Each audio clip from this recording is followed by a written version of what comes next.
Hello everybody, how we doing? How is family? How is business? How is relationship?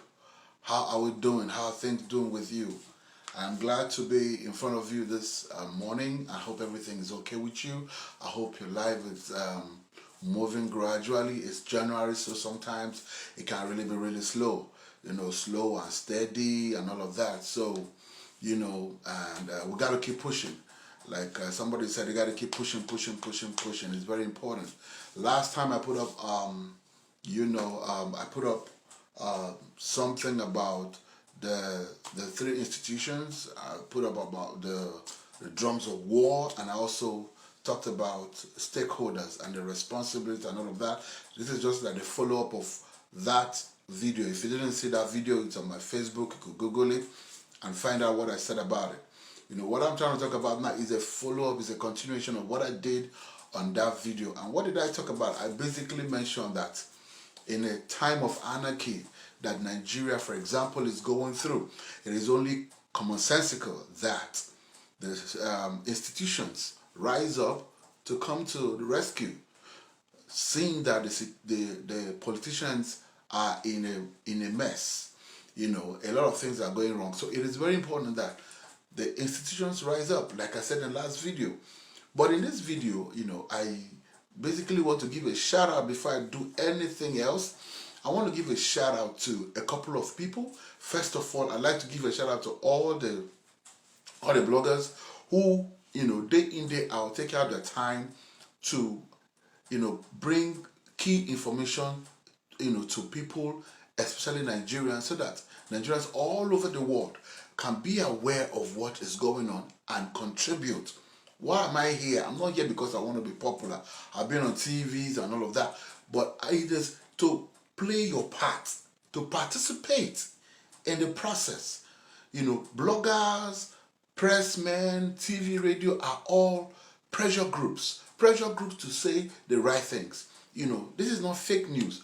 Pressure groups, there are pressure groups to make sure. That is why the government of Buhari, or government of today in Nigeria, is trying to silence the social media, because they are getting pressure. It is the pressure that we need so that the government can do the right things. It is not because people want to get popular. People use the atmosphere or the platform to contribute their quota. So it is not about being popular or being famous and all of that. So that's not what it is. It is the ability to be to contribute your quota. Okay, so you cannot buy a big space on a center spread of a newspaper, but you have a platform via your phone and the social media to express your view, so that people can see and know that the pressure, keep the pressure, so that the government of the day can do the right things. So I want to give a shout out to all the bloggers who putting all the political issues in front of people so that they know what is going on. I want to thank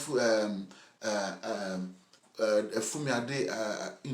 I want to thank Dr. Damages. I want to thank Fumi Fayamu. I want to thank Parana. I want to thank so many. I want to thank Soma Ako. I want to thank so many people who are not so much about the gist on the size, but at every time they try to push the pressure, keep pressure up, so that the government of the day can do the right things. It is very, very important.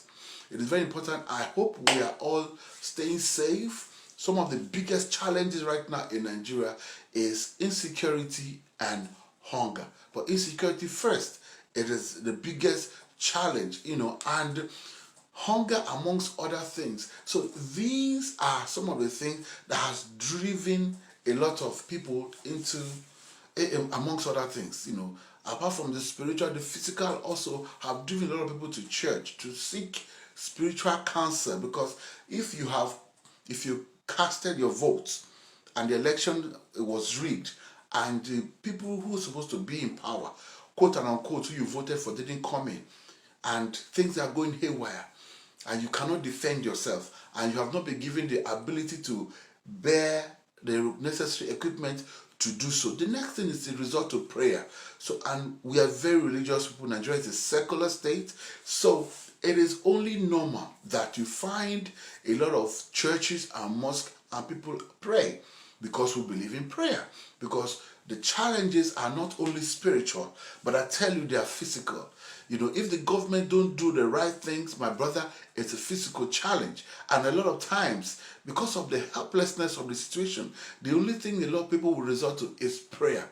And what does that mean? It only refers, the challenge or extra burden on those who are spiritually in the place of leadership, or who have found themselves in the place of leadership. Now, those who have found themselves in the place of religious leadership need to take responsibility and step up to the plate.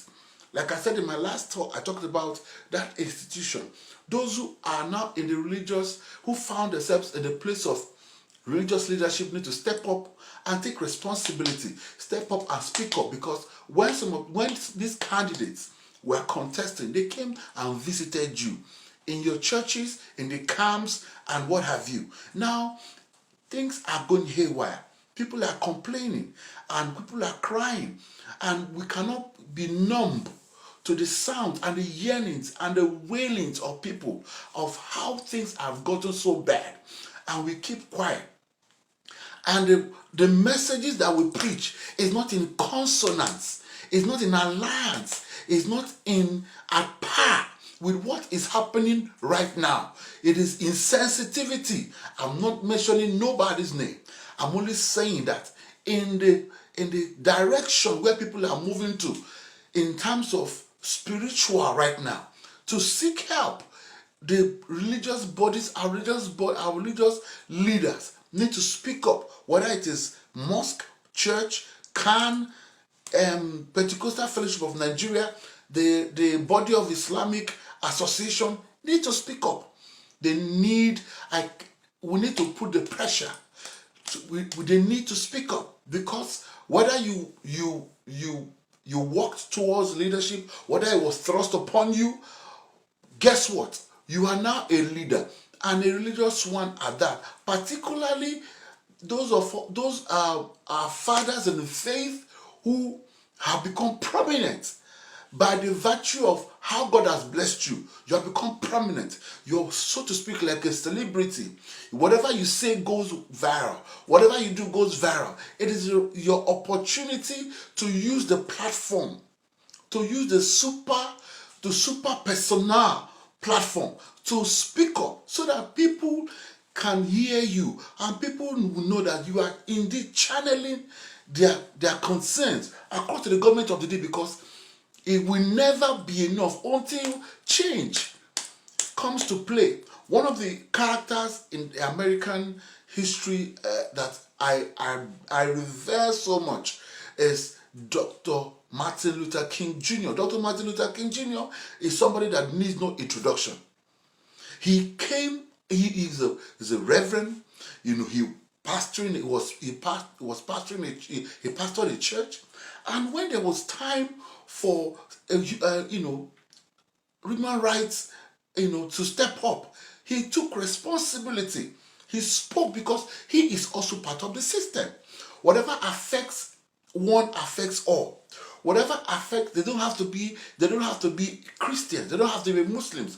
Whatever affects the community affects your local church, affects your branches where people fellowship, affects your local mosque, affects your branches all over. So it becomes your direct responsibility. If the government refuses to be responsible, it is our responsibility as a leader in the religious circle to step up to the plate, to speak on behalf of the people, because by the virtue of the congregation that you command, you have become prominent. You are now a voice. You need to speak out. You cannot be quiet. We cannot be talking about the histories of the Old Testament, but we cannot relate it to what is happening right now in our messages until change happens. Dr. Martin Luther King did not stop until change began to happen. He did not stop. So it is our responsibility, it is our calling. I do not know whatever else calling in terms of gospel is, in terms of religious responsibility is, if it is not to bring about peace, It's not to bring about love. It's not to bring about, coexistence amongst people. It's not to bring about the need to endear the government of the day to do the right things, to take up the right actions. The government of the day to take responsibility for the lives of people. I mean, people are dying every day. And we have leaders who have not mentioned, I mean, if the religious people have colluded, allegedly, and the security people have colluded, if allegedly the Obas have colluded, what about the religious leaders? What about the religious leaders? Recently, I heard about how a particular religious leader, I will not mention names, is colluding, is trying to bring about mediation between the government and bandits. And I'm shocked. I'm shocked. That is not the kind of intervention. It's not the kind of interference that we are talking about. Because I am one person, I'm not in support of negotiating with terrorists, negotiating with bandits, negotiating with any of such. It has never worked and it will not work. This action is completely wrong. It is completely wrong. We cannot have a religious leader who knows where the bandits are, who can meet them, negotiate sums of money, allegedly 800 million. And we have security forces who are said to be out there looking for bandits to apprehend them. It is wrong. And if in this time of our nationhood, we are still talking about how, the people of the Niger Delta youths were granted amnesty. We are trying to be comparison. It is obvious that all of us in that country, we are not supposed to be together. If we are about to go into argument about whether because Niger Delta people were given amnesty, so bandits are given amnesty. Oh my God! Then we are different sets of people. These are different heads. These are different heads that can never be together. If this is a bone of contention, these are heads that can never be together. These are destinies that can never be together. If we can discuss and argue that headsmen must be given amnesty, bandits must be given amnesty, terrorists must be given amnesty because Niger Delta youths were given amnesty, we do not deserve to be together because we are completely different people. Why? Because it is not a subject of debate if we know what we are doing. It's a clear indication that from those northern elites and the southern are two different people. If we have to be making references in such instances such as Niger Delta youths who were crying for marginalization because of the resources and abuse of their environment because of oil spill and the inability for the government of the day and the companies to take responsibility, such that even some of the farmers recently got justice in Hague when they went to push for justice to be done, and they were granted justice in Hague where they went to contest why the oil companies will not take responsibility for oil spill, where the government has been ignoring for the oil company to take responsibility. So these are the reasons why they were agitating that the government was not only paying lip service and refusing the oil companies to take responsibility, and they took up arms because the evidences were there to see that they had resources that were not benefiting them, and their governments were, the local and state governments were embezzling, and some of which some of government was imprisoned, and the youth took up arms to call attention to this by kidnapping some of the expatriates so that they can call attention to their issues. It is a complete difference. There are gulfs their walls apart is not the basis for comparison.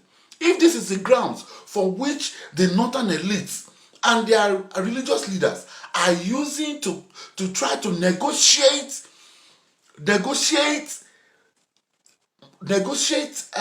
with bandits,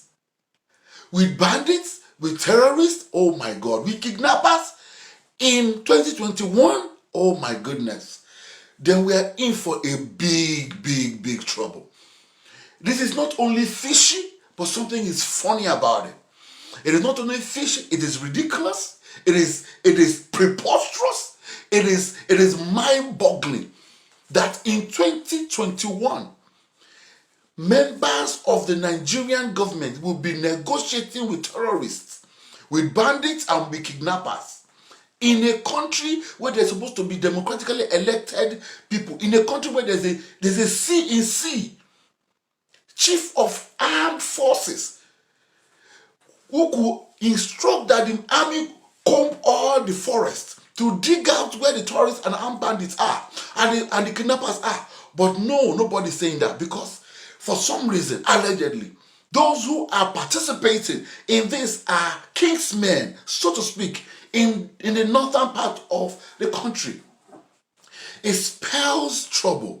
It smells trouble, because whether we like it or not, there's already a religious undertone, even from a very long time, about the aggression of the headsmen from the north with the cows, as a means for penetration to take up lands that belongs to the southerners, so that they now decide to sit in camp in forests, killing innocent farmers and raping them.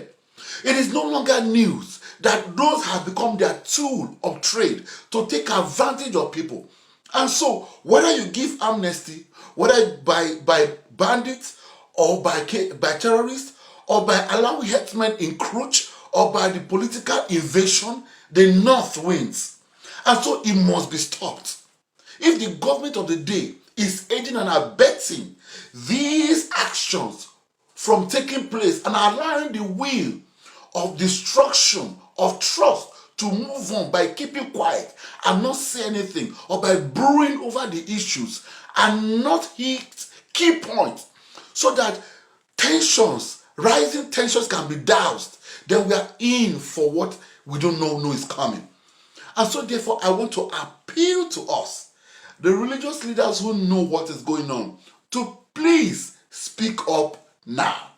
It is time to speak up now. It is time for your message to be relevant to what is going on now. Every Sunday, find a way to make your messages relevant for now. We cannot be preparing to live, how to live in heaven, how to be holy in heaven, how to coordinate ourselves for heaven, and we forget to live for now. And we forget to live here. And we forget that we were sent, after you have been saved, you are sent for the people here, to take responsibility for your environment, to take your responsibility for neighbors, to take responsibility for what is going on, to stand and take charge. It is our responsibility to ensure that our environment, knows what peace is. It is our job to transfer love. It's our job to create that needed peace that is eluding the country, and not stay aloof like we do not know what is going on. It is our responsibility to speak out. It is our responsibility to take action. It will not cost us anything to have the body of religious leaders come together and demand to see the president, and call a forum, call a quorum, and sit down with the president. It is the responsibility of our prominent religious leaders to stand and speak up, and not be silent, and not look on, and not act weak, because we know there's a lot of power they control. It is a time for us to stand and speak up. We cannot just look on while people are negotiating with bandits. And what do you think they are going to do? It's an indication of weakness on the part of the government, so that our religious bodies and every other person is not dragged into this mud. It is time to separate yourselves from what the shenanigans going on right now. It is time to stand. It is time to speak up. It is time to speak out that this is wrong. Nobody negotiates with terrorists. Nobody negotiates with terrorists and comes the result, a good one. Nobody negotiates with kidnappers and ends well. Nobody negotiates with terrorists and it ended well. Nobody negotiated with terrorists, bandits, and kidnappers and it ended well because they will keep coming. Because they will keep coming. You are invariably saying that the youths are not doing the right thing, trying to look for legitimate ways of making money. You are simply saying that anyone who can be able to get up a few arms, go into the bush and kidnap travelers, keep them for some days, get the attention of people, stand the opportunity of making money because they're going to be called to the table. That is what you are saying. And it is wrong and it's not acceptable and things must be better. And things must be better. We cannot carry on like this. This is not the features of a sovereign state. These are not the features of a sovereign state. Throughout this beginning of this year, the president has not said a word. He has not said anything. And it is wrong. It is not acceptable and we should not be quiet about it. Our messages should resonate what we are going through right now as a nation in Nigeria, as nations in Africa. As religious bodies, our messages, our body language should resonate what is going on right now. It is not a time for us to start buying exotic gifts. People are hungry. If you fed them in January, feed them again. It is not a time for us to be moving the helpers of destiny of our ministries for our own personal gain and personal self-aggrandizement. No. It is to help the people. It is to help the people. It is not for our own personal gain. It is to help the people. Now people need help. People need religious leaders to speak up. People need religious leaders to stand forward. Let's set aside our personal grievances and come together as one. This is not the time where people will be going viral for unnecessary things. For buying exotic gifts and all of that. This is not the time. People are hungry, people are insecure, and people are dying. On a daily basis, nobody knows how many people dies on a daily basis. Of course, there's no database. Nobody knows anything. These things are not documented, but people are dying daily. In the bushes, in the farms, on the streets, riots, killings. Nobody knows. People are just dying. People are being killed. Houses are being set on fire. People are being shot with aircrafts. Houses gutted by fire, markets gutted by fire. People die. What is the accountability of people who die on daily basis? On those who lost their property on daily basis? Who is taking stock? Who is taking notes? These are the features of a republic. The ability to take responsibility for the lives of people, for lives and properties that are in your care. The inability to do this, speaks weakness, speaks, anarchy. And so we cannot be quiet. And so we cannot be docile. As religious bodies, it is enough. I appreciate the Obas of the Southwest coming together, having stakeholders meeting, talking to the president, talking to the governors, having meetings. At least they are jaw-jawing. It's a way forward. The religious bodies need to do the same thing. You are a pressure group. Our fathers in the faith, you are a pressure group. You cannot be quiet, sirs. You cannot be silent, sirs. Our young pastors who are famous, who are popular, you cannot be quiet, sirs. You cannot be quiet, mass. Use your platform to speak out. Use your platforms. Families are dying in the villages. Their farmlands and families are being ravaged. But they're in the cities and they are shouting amen. Please have the courage to speak up on their behalf and let them not die in silence. It is very important that they do not die in silence. It is very important. They might not confront you, but they are hurting deep down. Please speak out. Speak out on behalf of your members. Speak out on behalf of the people of your community. Speak out because you're a Nigerian. Speak out because you have a platform. Speak out because you are prominent. It is for this purpose that you are prominent. It is for this purpose. Your messages makes no relevance if while you are preaching, people's hearts are in their villages, people's hearts are in their families, people's hearts are far away where their properties are being destroyed.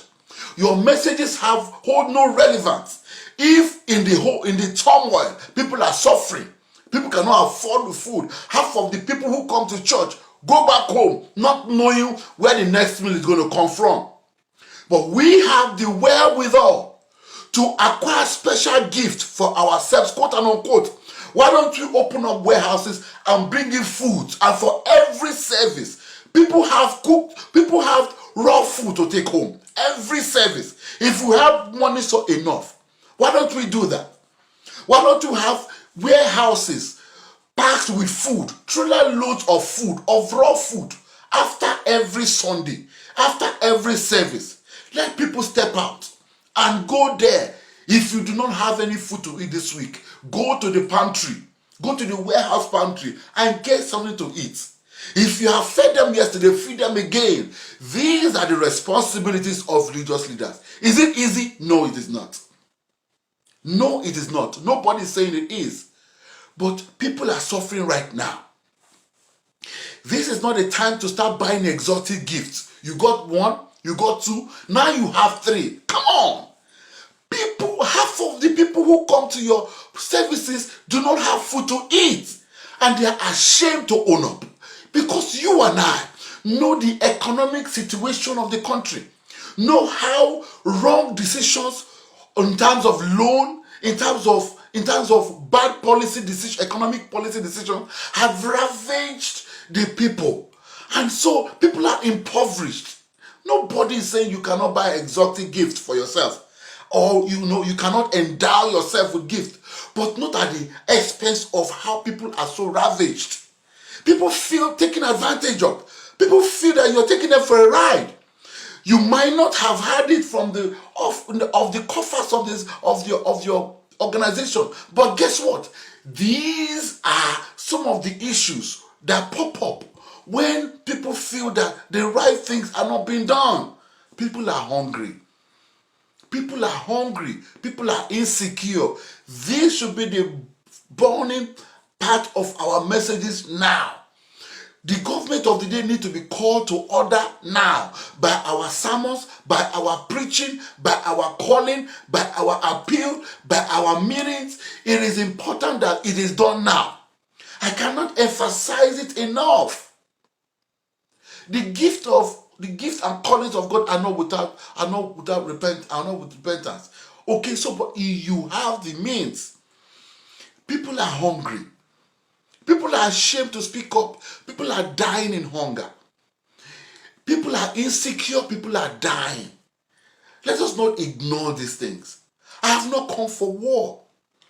However, I've come to speak on behalf of people who have helped your ministry as a religious organization, who have supported you to get to where you are today, who will not be able to speak or confront you for fear of what people will say or how other members will clamp them down. There are multifaceted responsibilities of a religious leader, and I can tell you it is not easy. However, it has to be done. It cannot be achieved by one person though, but with a group of people coming together. Do you know that even as a religious group of religious bodies can come together and float a national air carrier? Rather than individual ministers having their own private jets, 3, 2, 4, 5 private jets. Group of religious bodies can come together and float a national carrier. But if we all have our individual jets, nobody will care whether the aspect of the airline of Nigeria develops or not, because you have separated yourself from that responsibility. I'm not here to castigate nobody, but I'm just saying that things can be better done. Things can be better done. I want to appreciate as many that are already doing so. It is not easy, but I want to appreciate as many that are supporting the church, that are supporting people, neighbors around you, whether they're your members or not.